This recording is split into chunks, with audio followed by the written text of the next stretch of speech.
as you said.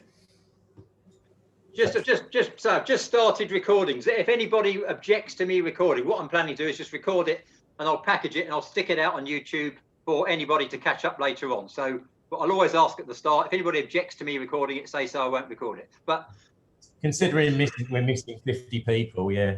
Okay, well, fine. But the point is, I'm used to starting these things with one person, and one, as Chris will tell you, then one becomes two, then hopefully two becomes four. So hopefully it picks up. But I would be doing this unpaid job I've got a disservice. I just said, well, I'll wait and see. So I'm going to keep pushing stuff out. You know, I spent 30 years in the police. You get occasionally get used to getting knocked back every now and again, or more often than not. So that's fine. But the stuff I'm trying to put out to you is the sort of stuff really that you would be doing in a drag boat anyway. When you think about it, well, yeah, this week is about starts. It's about short pieces, about time efficiency. It's about maximum distancing, minimum number of strokes, the sort of water stuff. And all I've tried to do is transpose that, the sort of water work we'd be doing, or you'd probably be doing in your clubs anyway, into a gym session, into an ergo session, same sort of thing. So you're achieving the same things. And the other thinking is that at the moment, a lot of people got other stuff going on, and I'm trying to come up with stuff that's time efficient. So stuff you can do as is packaged in another water session, a little sprint session, little preparation session, little hit session, that sort of thing. So that's where I'm going with it. Well, like I say, feedback is a gift, and everyone's got an opinion. So what I'm looking for is not just me to come up with loads of stuff. It's just give me some feedback as well. So, David, what are you up to? Tell me. We've not actually spoken. So, hello, sir. I saw you blogged in yesterday. But it was we spoke very, very, very briefly once before. Oh no, we didn't, because we didn't get an internet connection. But indoor rowing's about my only bit at the moment. Gyms are closed.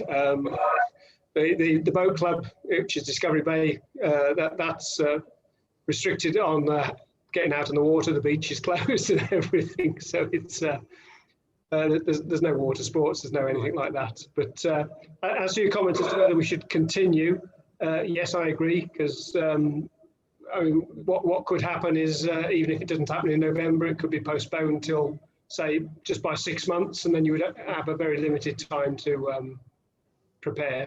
So yes, and certainly once we are allowed back on the water, then you know, people are going to want to get out again anyway. So yeah, and I think I would have thought I agree with that entirely. My thinking assessment, I don't want to give it too much science, is that what people would have lost is probably a bit of conditioning. So the stuff we're doing is pretty much conditioning. And I've got to say, and I suspect you're one of these, those people who train regularly, it's part of the fabric of what they do, will train whether I give them a session or not, they'll find stuff to do. So what I'm really pitching at is giving an option for those people who train regularly anyway. I mean, Lee is probably the same as me.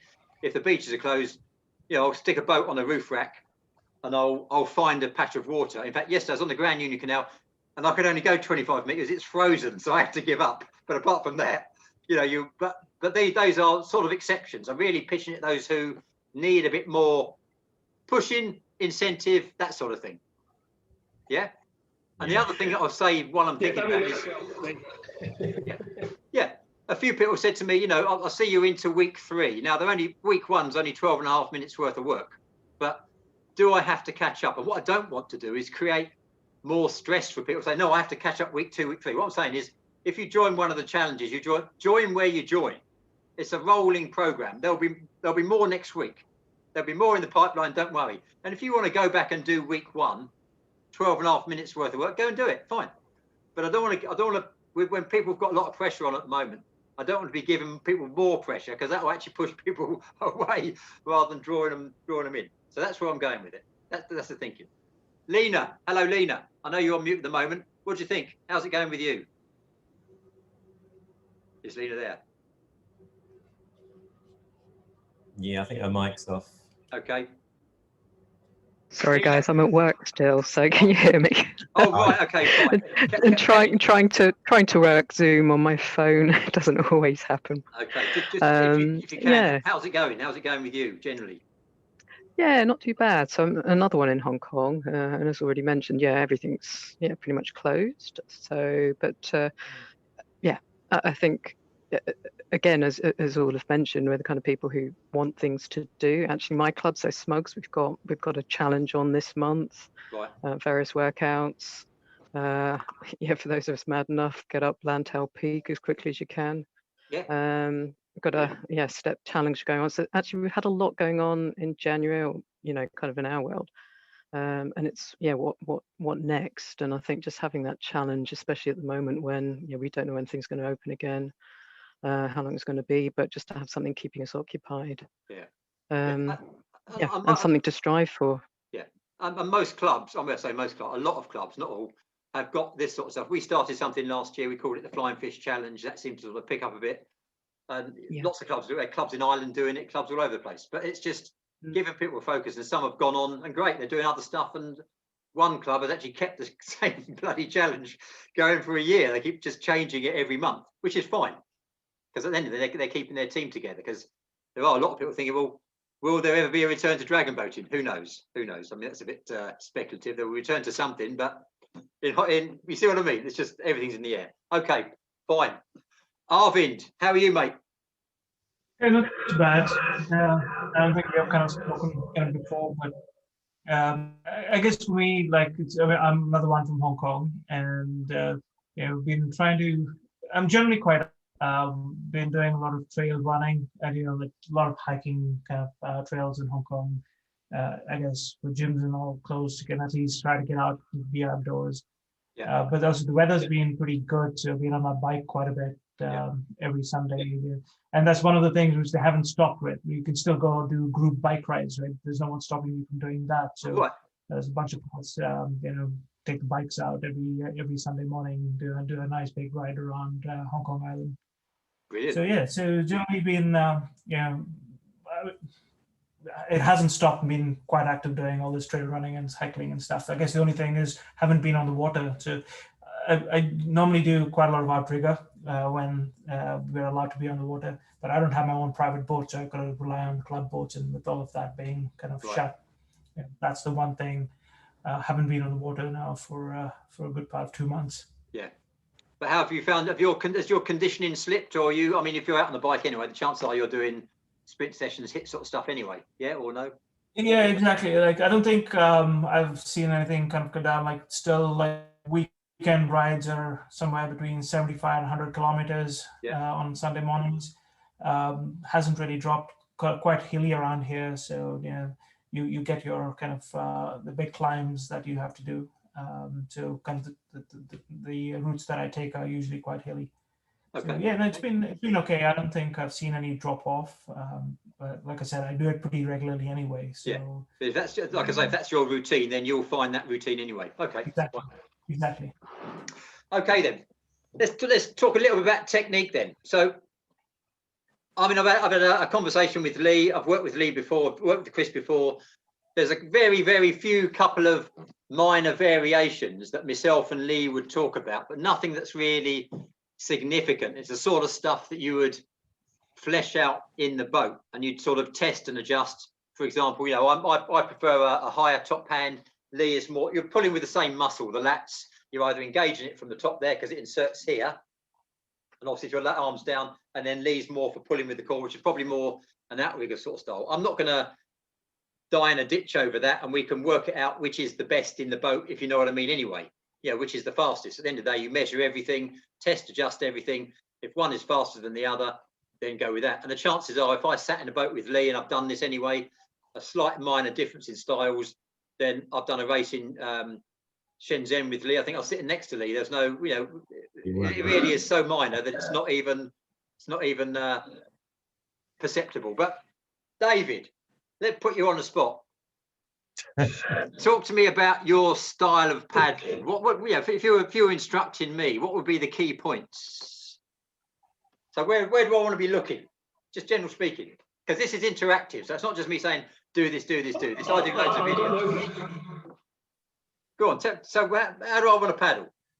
It's only interactive. I can't see any video feed from anybody. So okay. Yeah, but I can see you, but you could demonstrate. So you've got a body, and if you think about it, what's the point of sport? The point of sport is to take a body, apply a series of forces, and achieve something, isn't it? And do it as efficiently and effectively as you can do it. That's what sport is at its purest level. Correct, yes. So, and the Yes. boats, most boats I know are perfectly, they sit in the water perfectly, they run smoothly. We come along and, frankly, to pardon my French, fuck it up by messing around sticking paddles in the water. So we need to do that as efficiently as possible. So we're complementing the design of the boat. So how do we do that? What's your take on that? I'm not really sure what you're asking me, really. I mean, we sit in a dragon boat. The seats are fairly fixed. Your position is fairly fixed. Got video again. Okay. I don't actually know what you're asking. Right. So what is a good technique as far as you're concerned? Different teams, different clubs have slightly different techniques. Right. What's your technique? Again, how to describe the technique? We tend to lean forward slightly, rotate. You engage your leg, your upper arm, your lats, to get a whole body rotation and your legs in one movement. Right. Okay. Okay. So where do you want to be looking? This is open house. Anybody? Where do you want to be looking? So I'm sitting in the boat. Here I am. Which leg forward? Does it matter? I would have my outside leg forward. I'd be looking forward, but also looking out the corner of my eye, sort of diagonally. Right. So the focus of what you're doing is going forward, yeah? Okay, do we want to be rotating? When you say rotate, do I want to be rotating so I'm looking there, or do I want to be rotating so I'm looking there? So I'm paddling in the direction of you. Where do I'm rotating? Certainly, that's a rotation there. So where am I looking? So you say out the corner of your eye. So you sort of coming across here, or are you coming across there?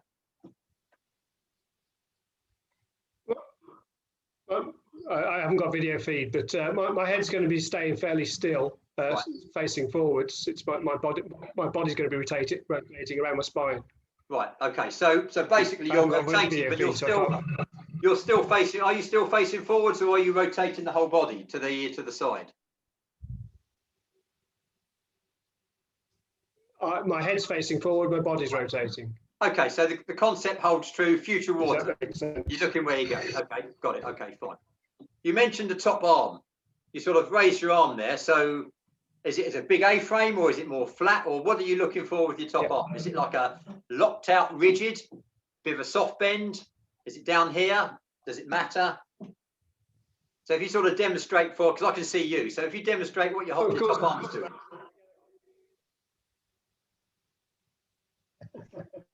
I said it's interactive. Normally I'll be steering actually, but never mind. Correct. Right. I would but it would be generally quite high, and I presume sort of like that. Okay, so you've got a soft bend in that top arm. So it's not locked out. You've got a slight soft bend there, yeah? Correct. Okay, no. So why? Why? Yes, absolutely. Yes, but why?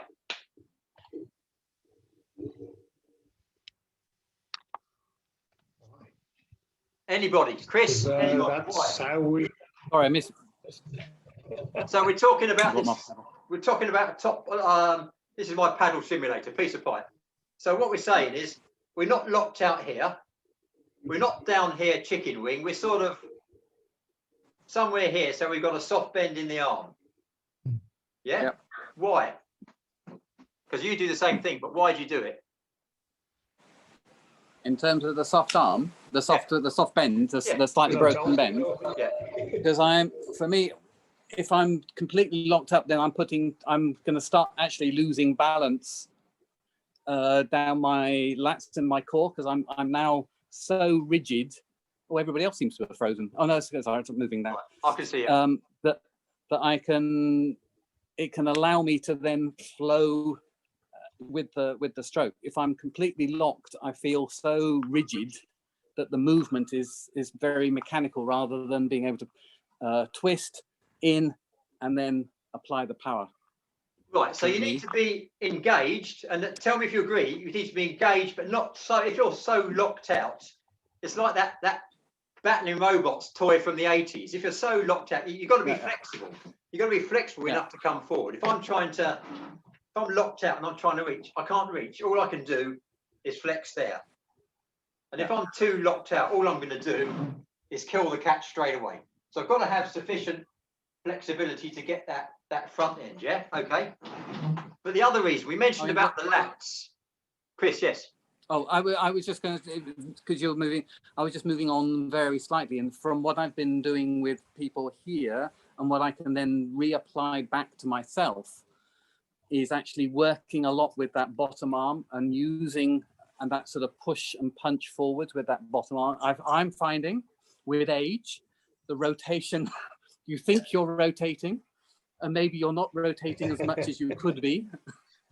And therefore working with that bottom arm helps me rotate and helps me get the fluidity in the movement ready for the catch.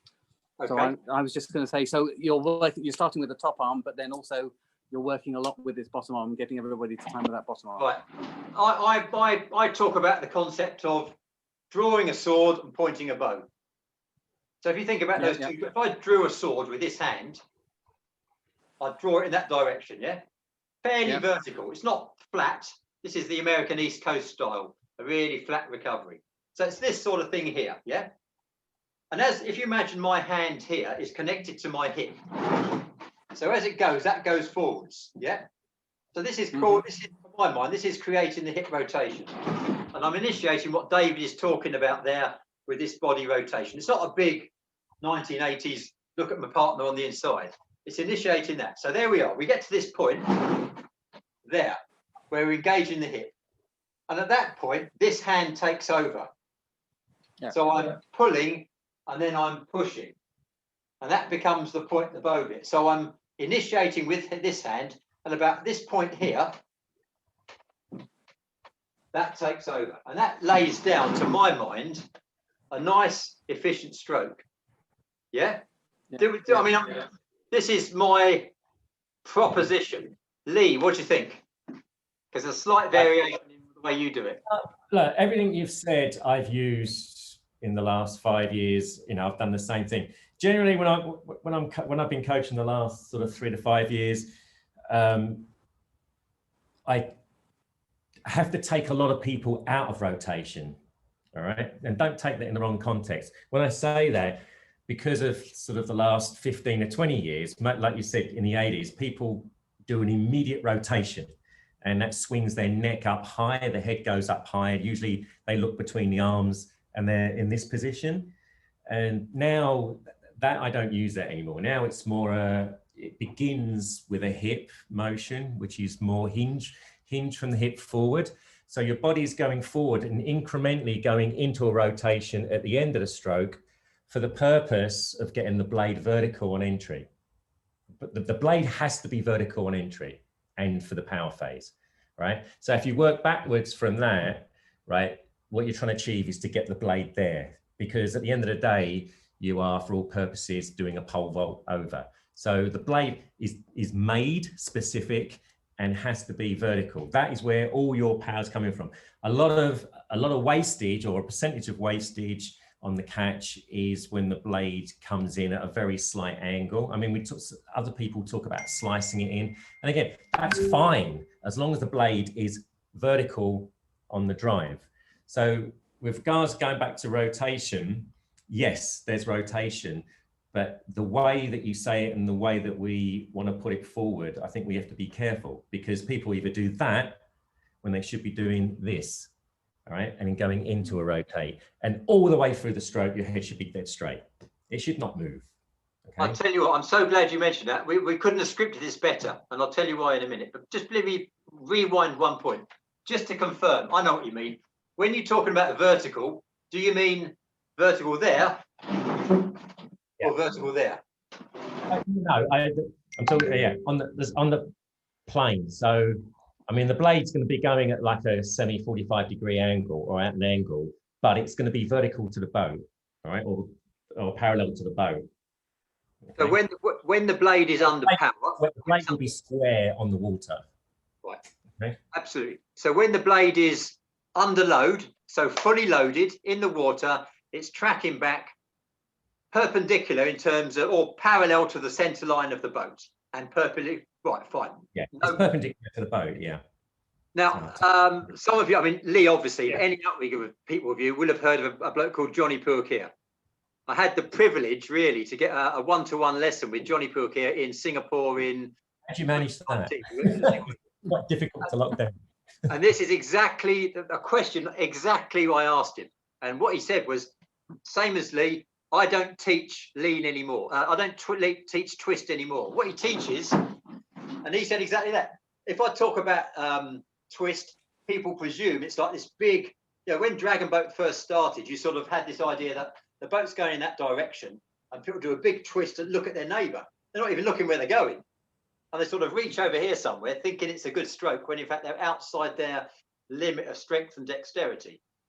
So what he teaches now, and for the last few years, I suppose, is get in that position. This hand, the bottom hand, has to be in front of this hand. Yeah. So I'll come on to that in a minute. But that's, and he says, by teaching that, there's more to it than that.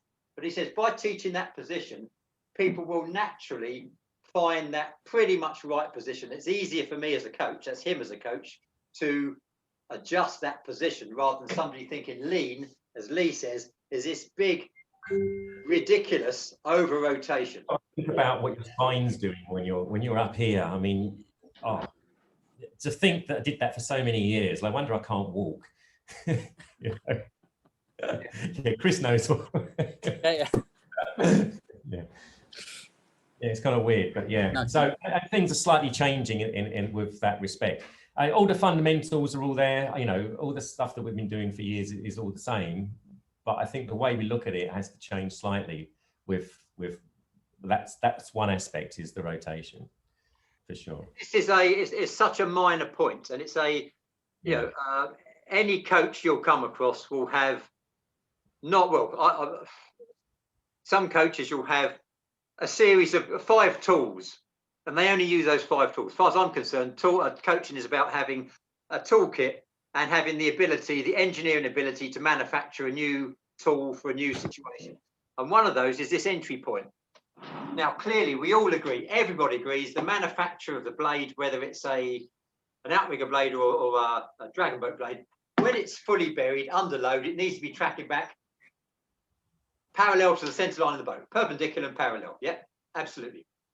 With some people, it depends on the athlete. Some people, if they're a bit too rigid, because, for example, in some Canadian coaches I've worked with, they talk about a locked shoulder. And I think the physiology is wrong, actually. Even though they're great paddlers, a locked shoulder, no. What you want is an engaged lat. It's the same thing, but a locked shoulder, what can a locked shoulder do? Nothing, except rotate down. An engaged lat has got a bit more, exactly what Chris is talking about, a bit more play in it. So it's the same thing.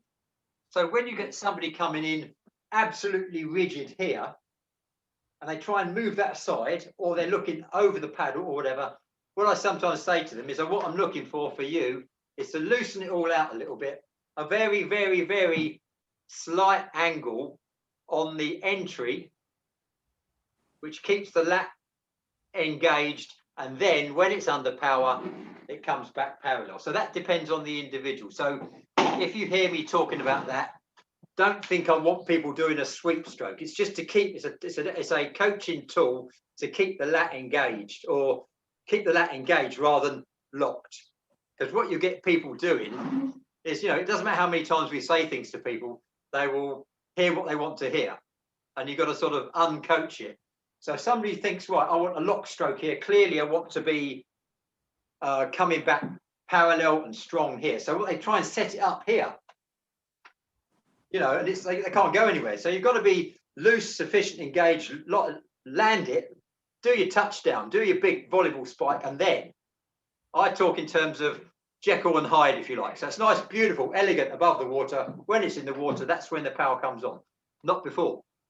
I don't want to be starting the power phase up here and pushing down and back, because I'm wasting energy pushing in the wrong direction. So it's a sweet spot, if you like. It's a fine-tuned thing. When it's fully buried, it's under load. Would you agree with that, Lee? Yeah, for sure. You see what I mean? So what you'll find, and this is to my mind, it's a strength of coaching that you'll have people talking the same, whether it's myself, Chris or Lee, we're talking the same language pretty much, minor variations, but it's not, I'm not saying you have to do this, you have to do that. And if Lee's got a better way of describing it, then that's the way we use.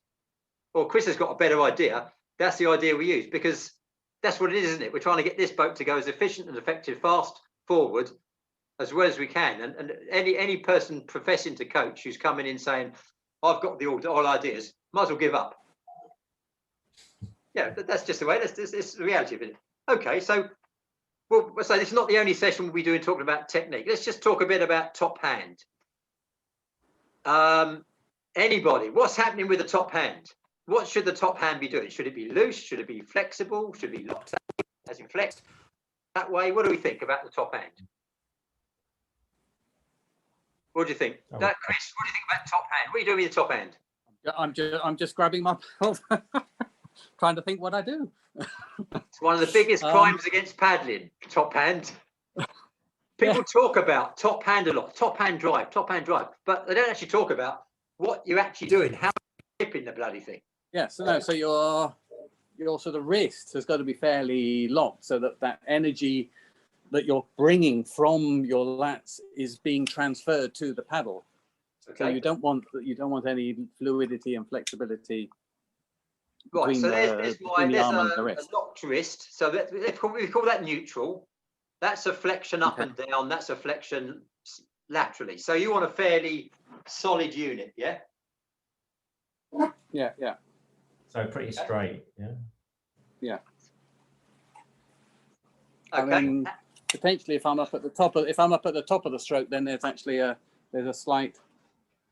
Right. Potentially, there's a slight bend in the. Potentially, I'm just trying to work it. I'd say desirably. So what do you think would happen? No, there we go. Let me just grab a. I just happen to have a paddle here. I fancy that. So I've only got half a paddle. Right. Well, there we go. There we got a neutral wrist. Clearly, what we don't want to have a. You don't want it coming. That's going to kill the catch straight away, isn't it?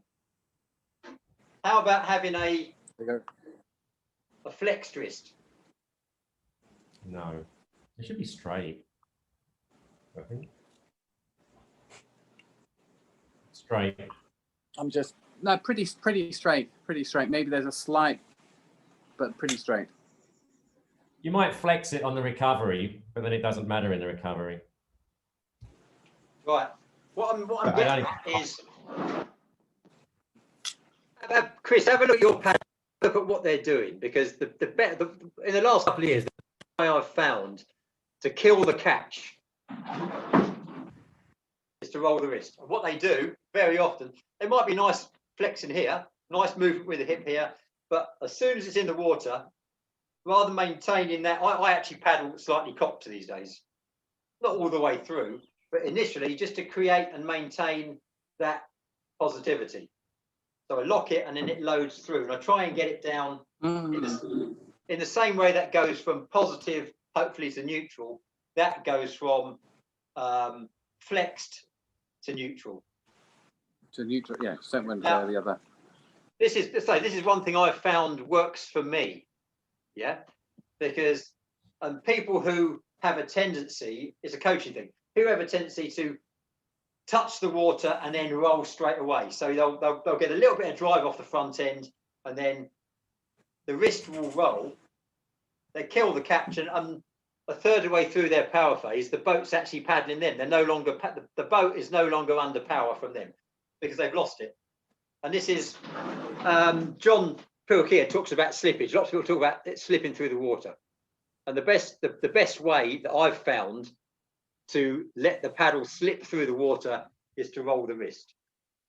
So if I find people who have excessive roll, then I get them to start off pretty much locking the wrist. And what happens is, in the same way that if you aim at that, they will achieve that. Do you know what I mean? Yeah. They're not going to be going over here, obviously. But if they're rolling straight away, I give them a I don't put their arm in plaster, but it's like, that's the red line. So anywhere there to there is good, as long as that stays, when it's touching down, coming through what I call the catch point, through the power point, 90 degrees, and then on, then it stays either positive or neutral. And even when it's tracking over, it doesn't go, when we're coming back, it doesn't go that way. It's just a coaching tool. I say to people to try it, see if you're, one of the things you do is roll the wrist as soon as it touches the water, have a look at that and try and come up with something that's going to stop you doing it. So, but I agree with Lee, we don't want everyone, because if you're introducing tension, you've got to have that flexibility as well, but it's got to be flexibility to engage the power. But that's for a fairly, when I say extreme case, but it's a fairly common thing you see. So I always say to people, have a look at the way you paddle yourself and see, you know, at what point, or get somebody to video you and see at what point you actually roll the wrist and the catch dies. Because in theory, when you think about it, catch point at the front end, power point, 90 degrees. I mean, very often people haven't even thought about it. They've been paddling for years. No, well, I know. I don't. I'm just trying now. I don't. Sorry, Lee.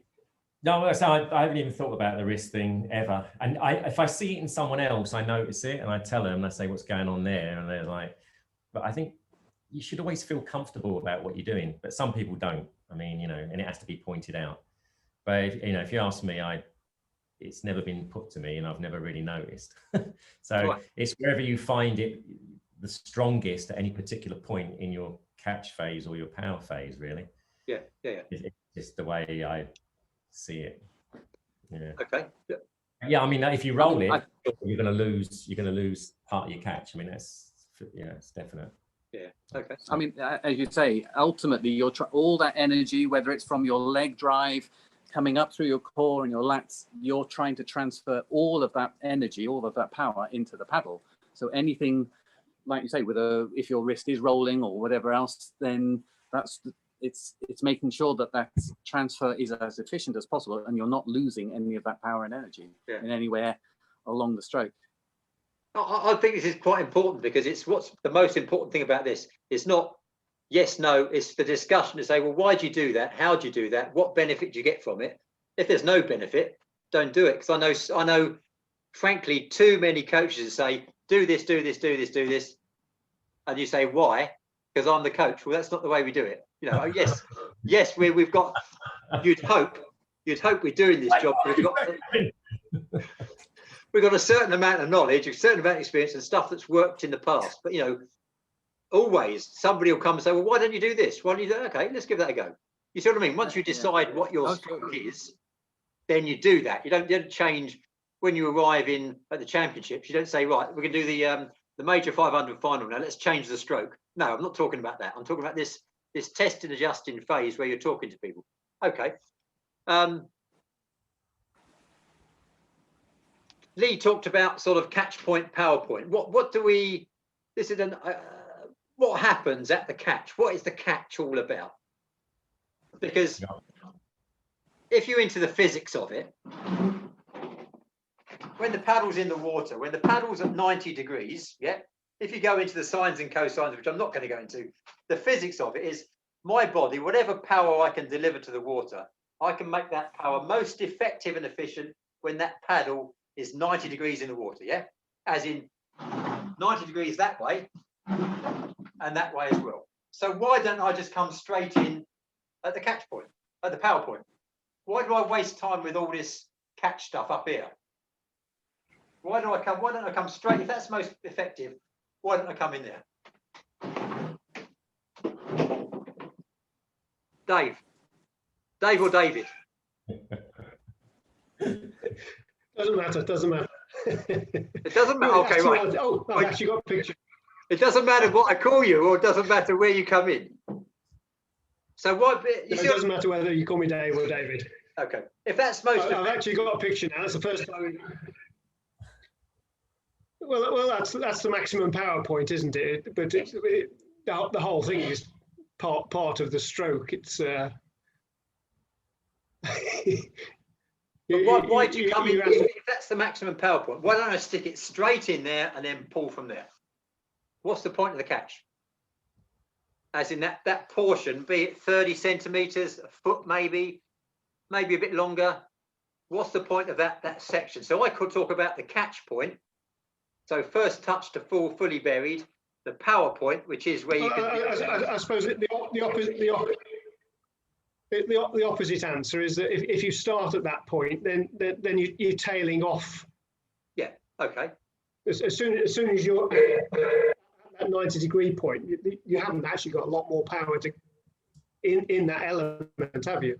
Yeah. So maybe it isn't the maximum. Maybe it's sort of a bit up to that. Okay. Chris, what do you think? I mean, you're with the catch. You're trying to get that full blade locked into the water, so that then the energy that you are transferring is being used to move the boat and you forward, rather than I've been saying to everybody, think about it as you're moving the boat forwards, not you're pulling the paddle to you. I mean, effectively it's the same thing, but you're trying to get them slightly, to think about it in the other way. So this is exactly to Lee's point. Lee talked about pole vaulting. You're moving the boat or the board, if you're on SUP, past the paddle, not the paddle past the board. So boat past paddle past boat is your arm in it. If you're thinking in terms of pulling the paddle past the boat, then all you're engaging is the top arm here, maybe a shoulder, bit of chest, okay, fine. But yes, absolutely, I can't dispute any of that, absolutely, definitely. But that section in front, and David says quite rightly that in order to, if I just paraphrase you correctly, in order to hit that power point, then I want to come in a bit earlier to make sure I'm fully buried by the time I get there. Yeah, is that pretty much what you're saying? Yeah, because afterwards you haven't got anything left out. Right. After that point, it's tailing off then, isn't it? Well, when we get in the boat, yes and no, because there's a back end as well. But I won't talk about the back end today. Right. So there's another. It's tailing off anyway. Yeah. Okay. At the moment, it won't be when we finish this, but anyway. So that catch point, that front end, and it is probably, for me, it's 30 centimeters. So what's going on in that? Well, whatever, 40, whatever. What's going on in that front 30 centimeters? So I'm bearing it. I've done this nice setup. It's coming at an angle. If I've got an outrigger paddle, I've got that nice dihedral on the front that helps me out to create that nice positive angle on the paddle. But what's the point of that positive angle? There must be a reason for it. Otherwise, they wouldn't design paddle. It's not a design fault. It's there for a reason. So what's the point of it? To build up that pressure, I presume. Okay, yes. So on the same theory that if I get a Land Rover outside, so the car won't start, it's easier to push something that's already moving, right? So by the time I get to that power point, I've built some momentum, and you can build some momentum in 30 centimeters. If I'm locking on, then I'm pushing back. By the time I get to that power point, the thing's moving, so I can make it more efficient and effective. Yes, but there's one other thing. I mean, do you agree with that? That's pretty much what you said. Yeah. Okay. Does anyone disagree? Yes. Please disagree. Okay. But what else are we doing? So yes, we're building up a bit. We're building up a head of steam. We're locking it in the what do they call it in pole vaulting? The box. It's actually called the box, isn't it? You lock it in the box. Not that I'm a pole vaulter. So what else are you doing? Probably slipping. Well, yeah, maybe. Yes, but yes. Maybe. But what do you think I'm trying to do? The angle on the blade. What's happening to the force? Right. Bit of physics again, but not much. So there's the blade going in. There's neutral. Boat's going in that direction. There's neutral. There's negative. There's positive. Yeah. So where's the force going through the blade? I know it's rotational, but at that point, where's the force going? Up. Right, some is going down. Yeah, you're putting it down, so the force is going up because you. So ideally you want to raise the boat, so you need to be pushing yourself up. My stroke, absolutely. So it's momentary, isn't it? When you think about it, at this point, at the point of ideal catch, I'm partly pushing down, partly pushing back. As it tracks back down to the 90 degrees, then hopefully most of it is going backwards, so the boat's going forwards. So this is going to be useful to me. Now, at the back end, if I leave it in the water too long, I'm pushing the boat down. I'm actually slowing down. So if I do a big catch here and a big back end here, then I'm actually cancelling what it's equilibrium. I'm putting the power on here, I'm taking it off there. But as Lee says there's a part of this stroke, the vertical element, or almost vertical, I'm lifting the boat. And you say, well, it weighs 2 tons. How can I lift a boat? Well, you can lift, if you lift it effectively 2 inches, right? Momentarily, that boat is momentarily lighter. It just is. So when you come through to the power point, you are accelerating a momentarily lighter boat. And the big difference between the Canadian teams and us, because what would happen, we'd be doing this for years in the Prem team when I was running the Prems, they would beat us on the start, and then they beat us on the start and we'd go down the course like that. Once we got to speed, we were tracking them for speed, but they beat us on the start. And they always beat us on the start because they're more effective on the start, working that front end. So the theory, and it's practice, is working that front end. You don't want to be so far out. You're just generating a little bit of lift. So momentarily, that boat is slightly lighter. So when you come through the power phase, you're accelerating a momentarily lighter boat. Yeah. Yeah. Yeah. I don't want to go heavy on the physics side of things. That's pretty much the thinking behind that. And of course, the other thing is if you tried to go in at 90 degrees, you and I and everyone would miss it, and we'd actually come in about there. Yeah. So you've got to give it a bit of. So that's the thinking behind that. But like I say, it's easy for me, Lee, Chris, anybody to postulate anything. It's the truth is in the proof is in the pudding. And what you'd end up doing is put people in the same crew in a boat and try different catch points, different lengths, sort of stuff. Measure once again, test adjust everything to see what works for a given crew. Yeah. Okay. Last point, because I'm not going to go on forever. 20:12. We'll just give a little bit of Q&As. Right, just a quick. I'm going to talk about back end another time, but just a thought on which leg forward. I mean, David, you mentioned inside leg forward, outside leg forward. Why? Which leg?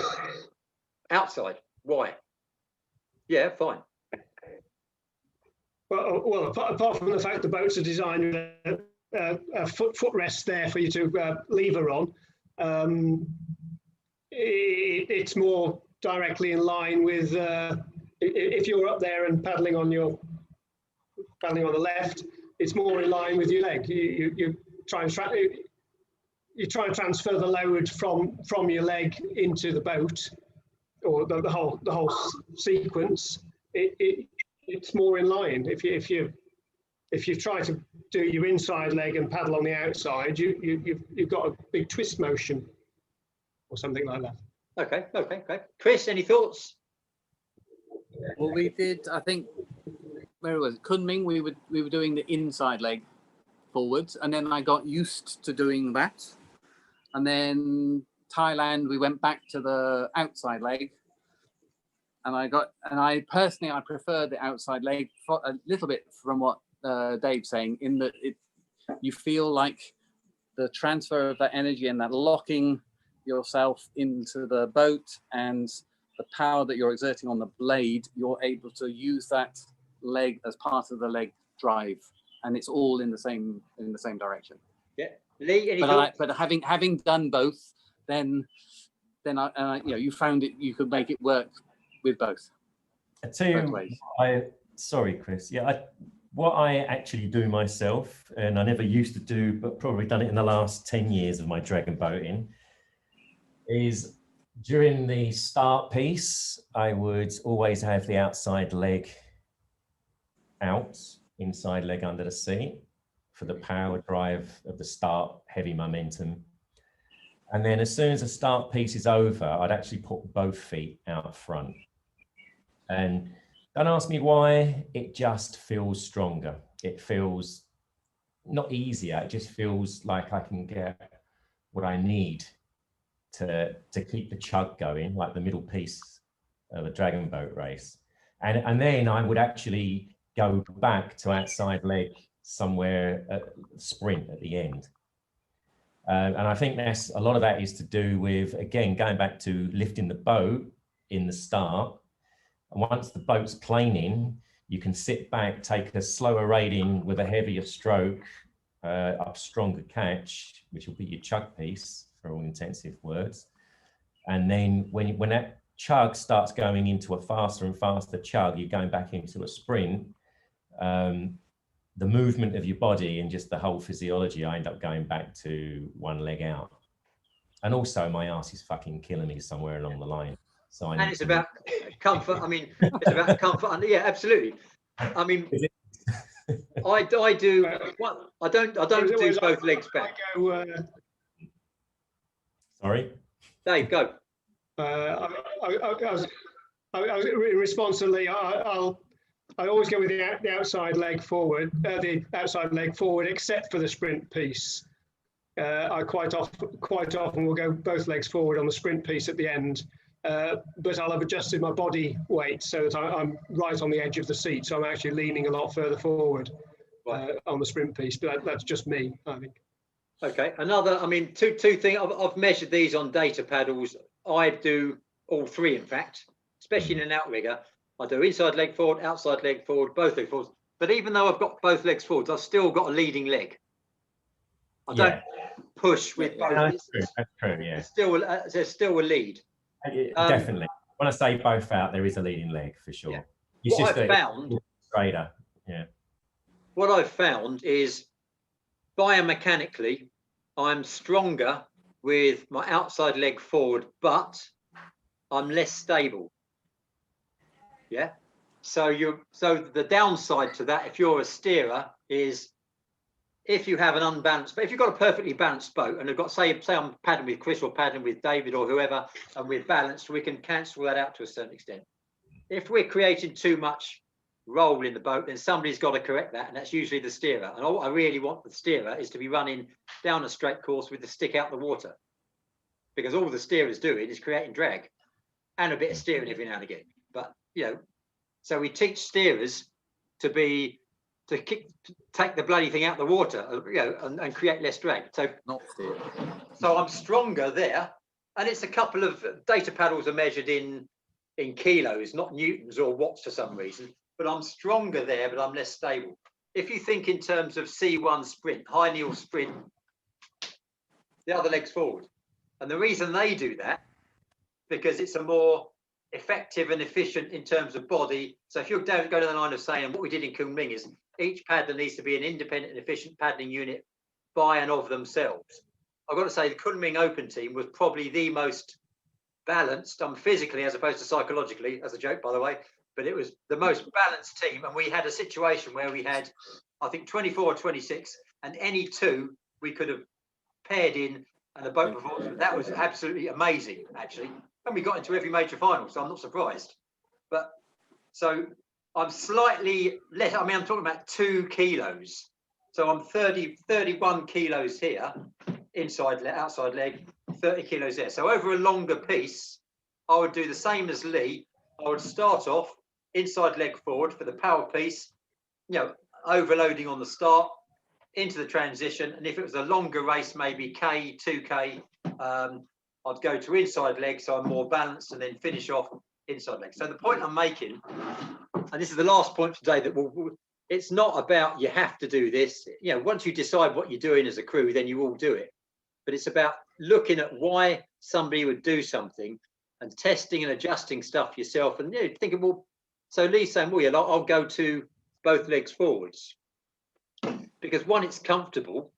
We're not talking about comfortable, sort of taking it easy. You've got, if you're working under load, then that period you take, if you're doing 2 in the water, 1 in the air, then that recovery piece, be it a third of a second, you don't want to be under stress. You want to be as relaxed as you can be, so you can come forward and create another power phase. And all this, it's taking place in a short space of time, but it really is important because Chris is talking about not punching his way down the race course, but that activation of hip serratus anterior, this big punching muscle here, that's got to be engaged. If I'm fighting my way, then I don't know, how many strokes do you do in 500 meters? If you're doing 60 strokes a minute and you're doing what, 2 minutes, that's 120 punches. You don't really punch in 125. What you're doing is, what he's talking about is actually creating the shape so you can load again. And there's even the fastest kayakers, there's a slight, it's not relaxation, it's a power on, power off phase, just so they can get forward to get the next power phase. That's it. Yeah. Okay. Yeah. My only comment on that from steering is if you've got a selection of people in the boat doing one thing and a selection of people in the other, that is going to unbalance the boat. Yeah, and this is half the people are going to lead half of Marks and whatever. that's David, absolutely. By the time, this is exactly to your point, absolutely. By this stage, normally in a campaign, we'd have sorted all this stuff out because we tested and adjusted all sorts of things, decided, right, this crew, we're going with that. You see what I mean? You don't want to be having half the crew doing this, half the crew doing that. If you've tested, adjusted and measured what you're doing and you're saying, right, outside leg forward for the first whatever, then that's it. You use it. That's part of you do it. So you all do the same thing. Come competition time, you're all doing the same thing. And that's it. But you've done it. You've gone through that process of looking at it, examining it, testing, adjusting it, deciding for this crew right here, right now, this is what we do. Yeah. There's lots of stuff you can do in single boats, even on paddle boards, in terms of engaging muscles, locking on, that sort of thing. Think, well, I've always done that, but why do I do it? That's all. That's all. It's just thinking about. A friend of mine would say, thinking on purpose. Don't just blindly follow it. Don't reinvent the wheel, but think about why you're doing it. And sometimes you think, actually, there's a reason why I do that. That's all. That's all. That's it. Okay. That's an hour. That's an hour of blah. I think it's useful. But it's good, isn't it? Because you get some idea of different stuff. And actually, I'll try that. Yeah, that might work for me. Yeah. Okay. Right. That's an hour of your lives that you'll never get back. Right. So let's have a quick round, because we're going to do this every week. Or I'm going to, not everyone can make every week, but we're going to introduce different things, different topics. So we're just moving on, raising awareness and stuff. So, firstly, thank you very much. Secondly, Chris, any concluding points? No, well, other than if you are able to keep this going, then that would be really good. I think, especially at the moment when everybody is so sort of caught up with other things and everything else, it's a good way of pulling people together. So even if some people are able to do the training that you're putting out, some people aren't, or whatever, this is just another way of keeping everybody together as a unit, as a group. And actually, I'm doing it again in 3 hours' time in Dubai. So, but that's neither there. But anyway, that's the way it is.